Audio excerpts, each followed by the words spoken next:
Est-ce que vous êtes déjà posé la question de savoir si vous étiez destiné à garder le même rôle toute votre vie, ou au contraire à faire vos propres choix? C'est de cette question dont va parler Somalie et l'esprit de la forêt, un anime du studio Satelight, sorti en 2019 au Japon et disponible sur Crunchyroll depuis janvier 2020. Adapté du manga de Yako Goreshei, sorti en 2015, cet anime va parler de divers sujets, donc que ce soit le racisme, la guerre, l'amitié ou encore l'amour paternel. L'histoire va prendre place dans un monde dominé par les créatures non humaines, où les hommes sont réduits à la clandestinité et sont obligés de se cacher pour survivre. C'est dans ce monde-là que Golem, un gardien de la forêt, va retrouver Somalie, une fillette abandonnée par sa famille, et va décider d'entreprendre un long voyage pour la ramener vers ses parents. Cet anime se distingue par des paysages très travaillés, avec une attention très particulière pour la nature et ses différentes espèces, aussi variées soient-elles. Personnellement, l'univers m'a un peu rappelé les jeux de rôle comme Dragon Quest, mais surtout et avant tout les films du studio Ghibli, de Miyazaki, et particulièrement Princesse Mononoke, avec cette forêt comme lieu clé de l'intrigue. D'ailleurs, Princesse Mononoke qui est mon film préféré de Miyazaki. Bon, on s'en fout, mais je tenais quand même à le dire. C'est un monde imaginaire peuplé de créatures fantastiques, mais aussi d'une infime partie d'humains. De quoi nous rappeler le film Le Garçon et la Bête de Mamoru Hosoda, avec cette séparation bien distincte entre d'un côté le monde des bêtes et de l'autre le monde des humains. D'ailleurs, le chara-design se ressemble beaucoup entre ces deux œuvres, avec ce corps d'humain et cette tête d'animal qui caractérise les bêtes. On a donc un univers très riche qui va inévitablement nous rappeler d'autres univers, que ce soit dans les mangas, dans les animes ou même dans les jeux vidéo. Dans ce monde, il y a des codes précis, et casser ces codes c'est s'exposer à des persécutions, voire même à la mort. Les monstres chassent et dominent les humains, et sont obligés de se cacher pour survivre. Le monde présenté n'est pas un monde noir ou blanc avec des gentils d'un côté et des méchants de l'autre, mais plutôt un monde gris.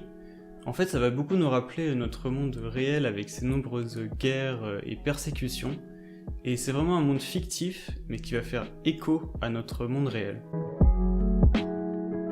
Somalie a une personnalité enjouée, curieuse et entreprenante. Elle est très attachée à son père adoptif et va sans cesse lui montrer des signes d'affection. Elle n'a pas une évolution marquante au cours de l'histoire, de cette première saison, mis à part qu'elle va peut-être gagner un peu en maturité, avec les différentes erreurs qu'elle va faire, les différentes petites aventures, et à la fin en fait, elle va toujours être autant attachée à son père. Golem est un personnage calme, pragmatique et détaché. Il dit ne pas ressentir d'émotions. Mais ses perspectives vont beaucoup changer dans l'histoire. En effet, à la fin de l'anime, il va se rendre compte qu'il est lui-même capable d'exprimer des émotions et de ressentir de l'affection envers Somalie, comme dans une vraie relation père-fille. Sa conception de la vie après la mort va aussi évoluer, parce qu'en fait, il va dire qu'il veut rester avec Somalie pour l'éternité, alors qu'auparavant il disait que l'éternité, tout ça, c'était n'importe quoi, que c'était les religions qu'il avait inventées pour faire croire aux humains, pour les rassurer en quelque sorte. Et sa perspective en fait va changer sur ces deux points-là. Au niveau des personnages secondaires, on peut dire qu'ils apportent tous leur part dans l'intrigue. Je pense particulièrement à Uzoy et Aitora, qui m'ont particulièrement marqué. Quand il était plus jeune, Aitora a dû, pour survivre en fait, dévorer la mère de Uzoy, qui est une harpie, donc une espèce étrangère. Il l'a fait en fait pour se nourrir lui-même, mais surtout pour nourrir sa femme et sa fille. Malheureusement, c'est le seul qui a survécu, parce que la viande de harpie en fait, ça ne fonctionne tout simplement pas quand c'est digéré par les humains, ça les empoisonne en quelque sorte. Mais c'est le seul à avoir survécu avec une séquelle sur une partie du visage, donc avec des plumes qui sortent de son visage. Et en fait, ça, il le sait pas Uzoy au début, parce qu'elle va le prendre un peu pour sa mère, et il va lui cacher en fait, durant toute son enfance, cette histoire-là. Au fur et à mesure des péripéties, elle va s'en rendre compte, mais elle va décider de lui pardonner au final. Ça montre en fait qu'ils font abstraction des erreurs du passé pour avancer ensemble. Bon, ça peut paraître un peu naïf dit comme ça, mais c'est pas du tout un anime naïf. Ça montre vraiment la cruauté aussi des bêtes, des êtres humains entre eux.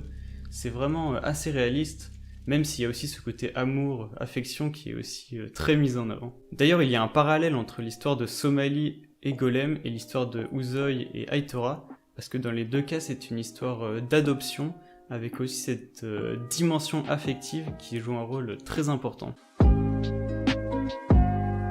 Un des messages de l'anime, c'est l'importance de la famille. Pas juste la famille avec les liens du sang, mais aussi la famille avec les liens affectifs.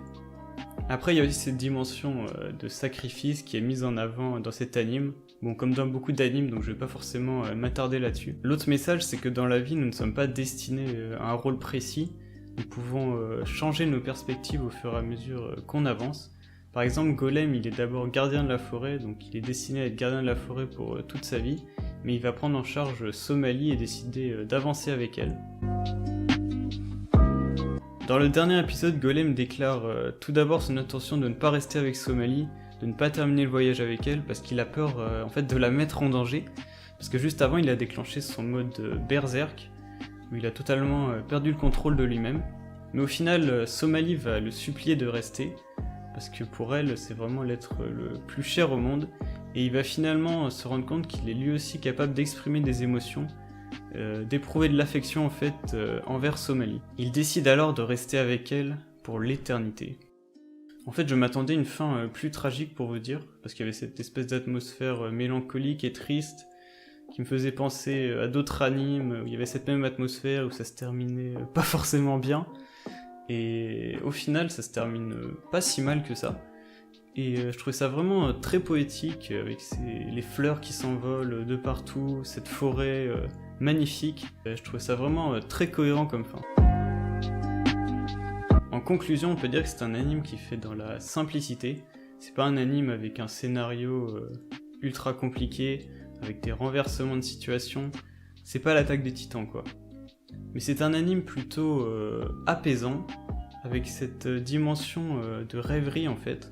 On va sortir de chaque épisode avec une impression d'avoir goûté un état de rêverie, et ça j'ai vraiment trouvé ça très cool. C'est un anime beau à regarder, qui n'est ni spécialement sombre, ni spécialement violent, donc on peut dire qu'il est à la portée de tous.